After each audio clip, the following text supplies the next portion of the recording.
Ang dakbayan sa Sugbo mo'y usa sa mga lugar sa Visayas Region nga grabing naapektuhan sa bagyong Odette. Gani daghang mga panginabuhian ang naapektuhan ug daghang mga panimay ang nangagusbat. Gumikan ini daghan ang nakapangutana kung makadawat ba sila og ayuda gikan sa Cebu City Government. Karong buntaga atong mahinabi ang opisyal sa Department of Social Welfare Services sa dakbayan sa Sugbo aron mohataw katin-awan kabahin niini dinhi lang sa GMA Regional TV Live. Kapuso, unsa nay estado sa pag-apod-apod ug ayuda sa dakbayan sa Sugbo. Makauban ta karong buntaga ang labaw sa Cebu City Social Welfare Office, Ma'am Portia Basmayor. Good morning, Ma'am Portia. Welcome sa GMA Regional TV Live. Mayong buntag sa tanan. Ma'am, kumusta naman ang inyong distribution o kining pag-apod-apod ninyo sa ayuda sa mga nabiktima sa bagyo? So far, so good man. Maayon man atong distribution. So, at least naka-distribute na ta og nag-second trans na ta for the South Barangay. Nag-first trans, the first trans katong last mga week pa. So, nanghatag ta. First atong giuna is the South. So, sa South, tanan South Barangay, naay mga barangay nga wala na-include kay naay mga problema ginagmay. So, nakahatag ta sa South, including na apil na sa atong Aplan Barangay, Dalulan and the Aplan Barangay. So, nakahatag-hatag mga 49,000 families. 49,500 families ang atong hatagan, Lulan and Aplan Barangay. Sa first nga trans. So, for the North, muna siya, 46,000, ka 620 nga kanang families ang ato ang nahatagan. Pila pod, Ma'am Portia, ang inyong target nga mahatagan nini mga ayuda? Ang target na ito matagaan, kung mahimo ang tanan gyud mo nang ang direction ni Mayor karon nga si DSWS gyud ang mohatag sa ayuda para ang tanan maapod-apuran.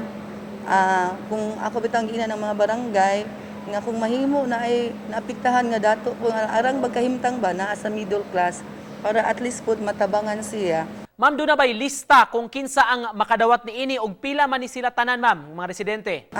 So ang ato ang mga barangay o ang katong PHN, namantay mga DSWS job orders ato ang barangay.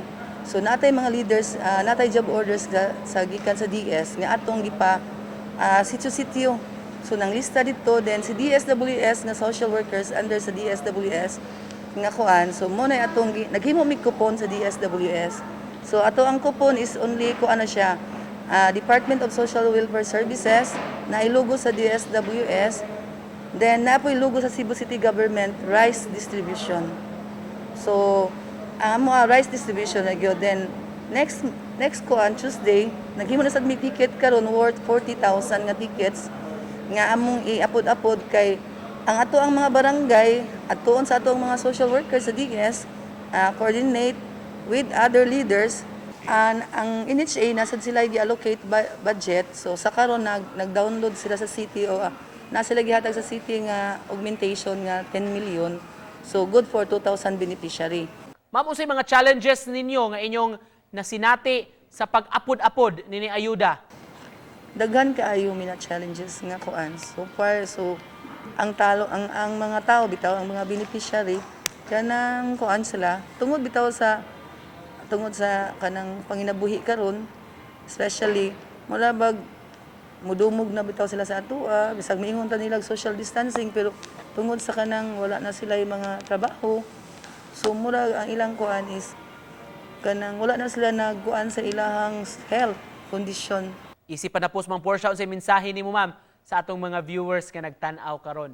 Ang ako lang, kaibaw ko nga tanan nga naagian nga mga kalamidad nato tanan is mga pagsuway man ni sa atua sa Ginoo, then usasad makita nato unsa gyud ang Sugboanon kahugpong in terms of kanang mga iana kay sa uban nga mga probinsya, sa uban nga cities, kung naay kalamidad, di ba, kung atong makita dili kayo sila strong, pero makita nimo sa Cebu City nga ang mga tao sa Cebu City perto gyud siyang strong bitaw sila faith, strong sila og kanang nanindigan ng kung yung ayuda dawat sila, kung wala pod dili bitaw gid ingon nga kanang pareha sa uban nga city. So maningkamot man gid ang Cebu, ang mga Sugbuanon in terms anang ako alang nga magampo lang kita permi ang usara ka mensahe kay tanan gyud tanan gikan sa COVID tanan sa karon bag-o nga kuan